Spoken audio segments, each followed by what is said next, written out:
In the early 1930s, mankind discovered nuclear energy. This form of energy held great potential as an alternative to natural gas and oil.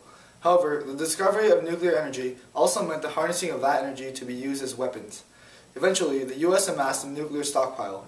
The question is, should we get rid of it? The U.S. should not disarm its nuclear stockpile because nuclear weapons allow us to maintain peace and status as a superpower. Although it may seem ironic, nuclear weaponry has maintained peace in the world for over 65 years. It is the ultimate hindrance to any enemy. An example of nukes keeping peace would be our use, or rather non-usage, of nukes during the Cold War. Russia and the U.S. didn't fight during the Cold War because we both had nukes. In order to avoid a massive body count, the two superpowers avoided fighting each other in a possible World War III.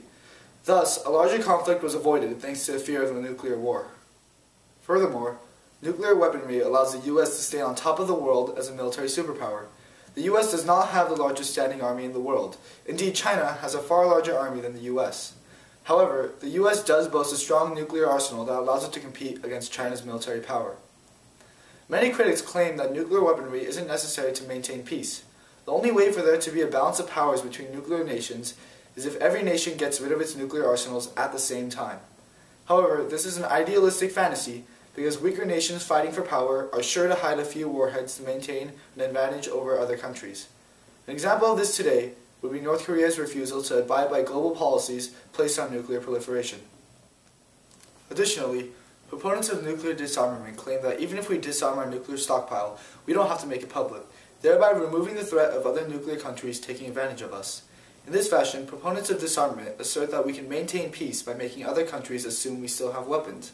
However, this is pointless because then we're still threatening other countries with nuclear power to maintain peace, even though we won't have any weapons. Theodore Roosevelt said to talk softly and carry a big stick, but this is an example of yelling and carrying nothing. Lastly, critics say that because we haven't used nuclear weapons for the last 65 years, we shouldn't have them. Although it is true we haven't used nukes, the reason we haven't been attacked by other countries is because they are aware of our nuclear power and don't want to fight us.